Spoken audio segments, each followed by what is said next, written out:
और इसलिए एकमात्र उपाय है, मैं फिर आपसे निवेदन कर रहा हूं, प्रदेशवासियों से निवेदन कर रहा हूं, कोरोना का मारने का, कंट्रोल करने का एकमात्र उपाय संक्रमण की चेन तोड़ दो। इसलिए आज मैं आपसे आह्वान कर रहा हूं, 15 मई तक हम सब कुछ बंद करें, कड़ाई से जनता कर्फ्यू। आखिर अनंत काल तक हम बंद नहीं रख सकते, हमको जनजीवन सामान्य करना पड़ेगा। लेकिन 18% से ज्यादा पॉजिटिविटी रेट हो तो हम खोल भी नहीं सकते। मैं चाहता हूं आने वाले दिनों में जनजीवन अब सामान्य हो जाए, जब कुछ दिन कड़ाई कर लें, संकल्प करें हम घरों में रहेंगे, शहरों में भी घरों में रहेंगे, गांव में भी घरों में रहेंगे। शादी विवाह बंद, मई में कोई शादी विवाह नहीं। विवाह में हम जीवन साथी चुनते हैं, लेकिन जीवन ही नहीं बचा तो साथी का क्या करें। विवाह सुपर स्प्रेडर है, जहां शादियां हुई घर में भी हुई तो 10 की बात होती है, 100-200 से कम लोग नहीं होते, और बाद में आधे से ज्यादा लोग पॉजिटिव निकलते हैं।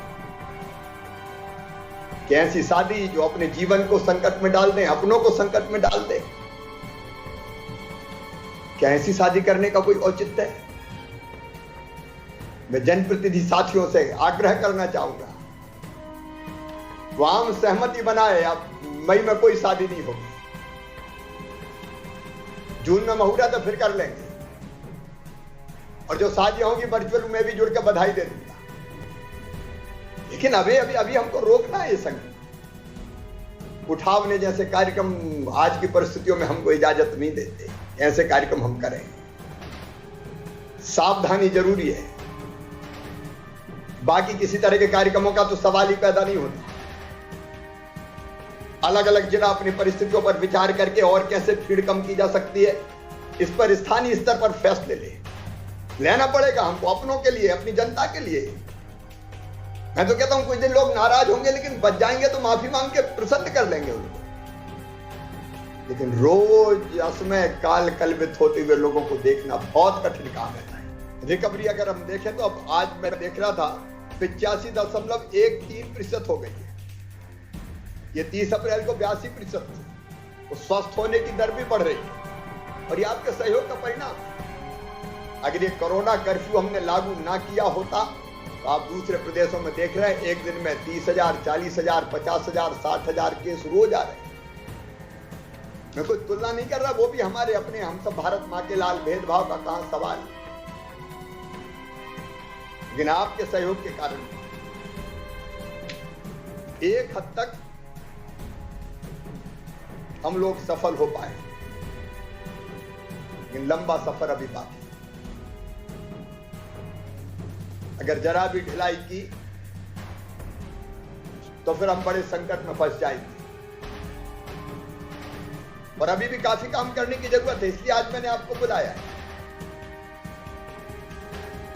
इस बार शहरों के साथ साथ गांवों में भी संक्रमण फैला हुआ है। इसको तत्काल वहीं थामने की, रोकने की जरूरत है। और जिलों में भी कुछ जिलों ने बहुत अच्छा काम करके पॉजिटिविटी रेट काफी घटाया है। हमारे बुरहानपुर जैसे जिले 3% के आसपास आ गए। कई और जिलों ने भी अच्छा काम किया है, लेकिन कुछ जिले लगातार चिंता का विषय बने हुए हैं। मैं आज नाम से जिलों की चर्चा नहीं करूंगा, मैं अलग अलग आपके साथ बैठता हूं। उन शहरों में भी अब रोकना पड़ेगा हमको। जिन जिलों में पॉजिटिविटी रेट ज्यादा है, अभी तक पॉजिटिव केसेस की संख्या बढ़ रही है, और समाज साथ खड़ा भी है। मैं आभारी हूं प्रदेश की जनता का, मेरे जनप्रतिनिधि मित्रों का, सभी स्वयंसेवी, समाज सेवी संगठनों का, संस्थाओं का, जिन्होंने भरपूर सहयोग किया है। और उसी सहयोग का परिणाम है हमने प्रदेश में सबसे पहले जनता कर्फ्यू लगाया। उसके पहले भी जन जागरण के अभियान चले। लड़ाई विकट है, लेकिन थोड़ा थामने में हम कामयाब हुए हैं।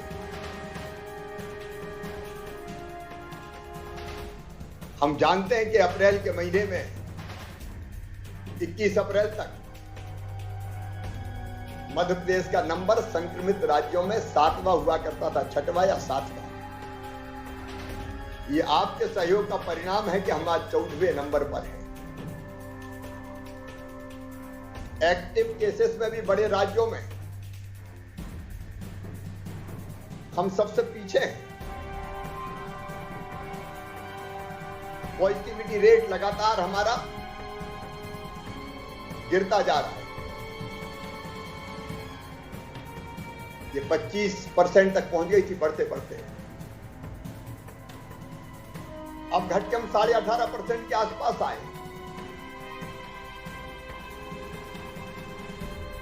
रिकवरी रेट लगातार बढ़ रहा है। पॉजिटिविटी रेट तो कल 18.23%, 18.23% हो गया।